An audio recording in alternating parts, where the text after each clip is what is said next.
अपमृत्युहरं काल मृत्योश्चापि विनाशनम् सद्यः कलत्रपुत्रादि धनधान्यप्रदं द्विजाः।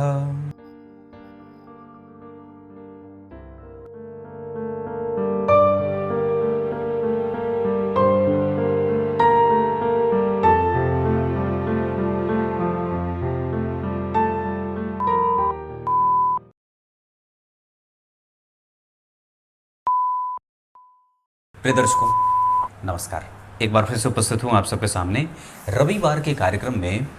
आज आपसे चर्चा करने वाला हूँ दो सबसे ज़्यादा सौम्य ग्रह, शुभ ग्रह और बहुत ही बेहतरीन ग्रह।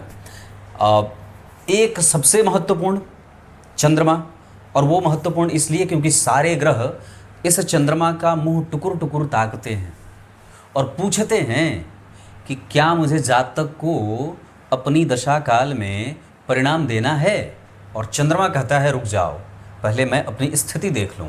तो चंद्रमा अपनी स्थिति में क्या देखते हैं, मैं शुक्ल पक्ष के अष्टमी तिथि से लेकर के कृष्ण पक्ष के अष्टमी तिथि तक का हूं, तो हाँ ठीक है। अगर मुझ पे शुभ ग्रह की दृष्टि है तो हाँ ठीक है। अगर मेरे आसपास अगल बगल कोई पाप ग्रह नहीं बैठा है तो मैं ठीक हूँ। अगर मुझ पे गुरु देख रहे हैं, मुझसे चौथे 10वें गुरु बैठे हैं, मुझसे चौथे और 10वें शुक्र बुध आदि ग्रह बैठे हैं तो मैं ठीक हूँ। तो कहने का अर्थ है कि एकमात्र चंद्रमा, मैंने उस पर कार्यक्रम बनाया है, आपकी कुंडली का सबसे महत्वपूर्ण ग्रह कौन है। आप अगर YouTube के सर्च बार में टाइप करेंगे बाई नकुल पाराशर तो आपको मिल जाएगा। उसमें चंद्रमा के बारे में मैंने विस्तार से बातें की है। तो कहने का अर्थ है कि अब आज बारी होगी कि आपकी कुंडली में चंद्रमा और शुक्र का संबंध कैसा बन रहा है। ये दोनों ग्रह एक दूसरे से किस योग में बैठे हैं, चाहे किसी भी राशि में बैठे हों, चाहे किसी भी भाव में बैठे हों, ये एक दूसरे से कैसे बैठे हैं। चंद्रमा से दूसरे शुक्र, चंद्रमा से तीसरे शुक्र, चंद्रमा से चौथे शुक्र, चंद्रमा से 5वें, 6वें, 7वें, 8वें, 9वें, 10वें आदि आदि। तो कहने का अर्थ है कि इसका परिणाम क्या मिलेगा। शुरू करते हैं आज का कार्यक्रम। कहीं नहीं जाना है, जय श्री कृष्ण अवश्य लिखा करिए, शेयर का बटन जरूर दबाया करिए और लोगों के बीच में कार्यक्रम फैलाया करिए। इसके अतिरिक्त अपने धर्म की हानि न हो, इस वजह से अपने पूर्वजों की मान मर्यादा की सुरक्षा के लिए कम से कम उनको नपुंसक सिद्ध न करिए अपने काम से। मैं ये बात हर बार कहता हूँ, हमारे पूर्वज जो थे वो महात्मा थे, श्रेष्ठ थे, उनमें मर्यादा पालने की शक्ति बड़ी अद्भुत थी, पौरुषत्व था। वो हमारी तरह और आपकी तरह नपुंसक नहीं थे। उनमें पुरुषों का आदर करना, बड़ों का आदर करना, गुरुजनों का आदर करना, महिलाओं का आदर करना, मंदिरों के बारे में जांचना, अपनी बात जो कह दी उस पर अड़ग रह करके टिक करके रहना, हम लोगों में ये कम हो गई है। और हमारी मानसिकता प्रायः बहुत ही नीच हो गई है, बहुत ही नीच हो गई है, बहुत ही नीच हो गई है। हम धन कमाने के लिए ही, खाली रोजमर्रा के जीवन के लिए ही, प्रत्येक दिन का धन मिल जाए, प्रत्येक दिन हमारी क्षुधा पूर्ति हो जाए, सिर्फ इतनी छोटी सी आवश्यकता की पूर्ति के लिए ही धर्म को बेच डालते हैं, है ना। जबकि हमारे पूर्वजों ने धर्म का पालन किया, हमारे लिए मंदिरों का निर्माण किया, तीर्थों की सुरक्षा की, संपूर्णतया दान किया और हमारे जैसे निकृष्ट बालकों को पैदा कर दिया। धर्म की सुरक्षा के मामले में, आध्यात्मिक उन्नति के मामले में और पता नहीं कितना हद तक नीचे गिर जाने के मामले में मुझे लगता है कि ये पीढ़ी सबसे ज़्यादा आगे है। बुरा लगेगा पर लगना भी चाहिए। आप लोगों के साथ जो चीज़ें घटित हो रही हैं बड़ा अजीब लगता है, मन डरता है। मैं ब्राह्मण हूँ, सिर्फ आपको बोल सकता हूँ, सिर्फ आपको बोल करके बता सकता हूँ। आप लोगों में से कुछ लोग क्षत्रिय होंगे, कुछ वैश्य होंगे, कुछ शूद्र होंगे और कुछ ब्राह्मण होंगे। पर ब्राह्मण के पास सिर्फ तपस्या का बल होता है, क्षत्रिय के पास भुजाओं का बल होता है, वैश्य के पास धन का बल होता है और शूद्रों के पास सेवा का बल होता है। अब अगर हम इससे आगे बढ़ करके नहीं सोचेंगे तो फिर सोच के देखिए कि मलेच्छ आपकी क्या हालत करने वाले हैं। क्या हालत होगी आपकी कि बैठ करके चौराहे पे राम राम जपना पड़ेगा, और वो भी स्वतंत्रता से नहीं जप पाओगे, वो भी नहीं कर पाओगे। इसमें जो बात मैंने कही है शिव पुराण के आरंभ में इसमें बात बताई गई कि पार्थिव शिवलिंग की उपासना का सद्यः फल मिलता है। सद्यः मतलब तुरंत, तात्क्षणिक, तत्काल। पुत्र चाहिए, संतान के बाद आपको धन धान्य समृद्धि, पता नहीं जो भी चाहिए आप लोगों को, वो पार्थिव शिवलिंग के पूजा का विशेष महत्व भगवान वेदव्यास ने लिखा है। आइए अब विषय पे लेके आता हूं। बात करते हैं चंद्रमा से शुक्र का संबंध अगर जन्म कुंडली के किसी भी भाव में एक सा हो जाए, एक साथ बैठ जाते हैं, तो इनका परिणाम आपको सुंदर बनाता है। जिस जातक की कुंडली में चंद्रमा और शुक्र एक साथ किसी भाव में बैठे हों, विशेषतः अगर दूसरे भाव में बैठेंगे तो ये ज्यादा सुंदर बनाएंगे।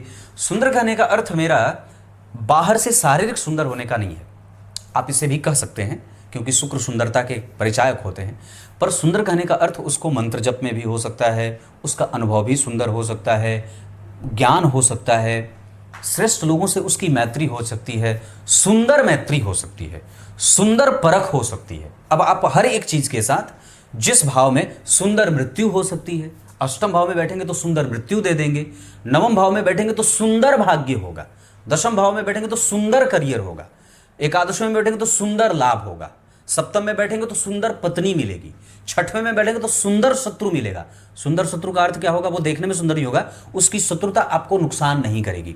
आपका जो प्रभाव होगा वो कम से कम इतना विलक्षण होगा कि आप उसको सुंदरता से उसको हरा सके, अपने बिना अस्त्र शस्त्र को उठाए। पंचम में होंगे तो सुंदर विद्या होगी, चतुर्थ में बैठेंगे तो सुंदर भवन का मालिक होगा, तृतीय में बैठेंगे तो सुंदरता से मेहनत करने वाला, स्मार्ट मेहनत करने वाला होगा। समझ गए होंगे। 12वें में शुक्र और चंद्रमा बैठेंगे तो व्यक्ति सुंदर तरीके से अपना व्यय करने वाला होता है, क्योंकि ये दोनों ही सुंदर है ना। तो ऐसा भाव मिलता है। अब आगे बढ़ते हैं, आपको मैं बताऊंगा चंद्रमा से, ये तो प्रत्येक भाव में लगभग बता दिया।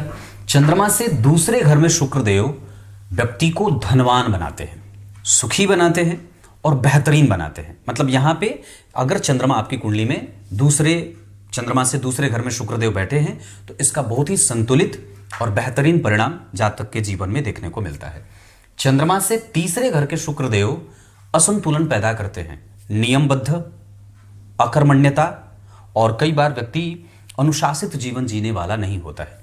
उसके जीवन में प्रायः भागदौड़ मची रहती है, वो एक काम को लगातार पूरे तरीके से नहीं करता, बीच बीच में काम बदलते रहने वाला, और किसी भी विषय पे अपनी पूर्णतया एक मजबूत राय रखने में असफल होता है।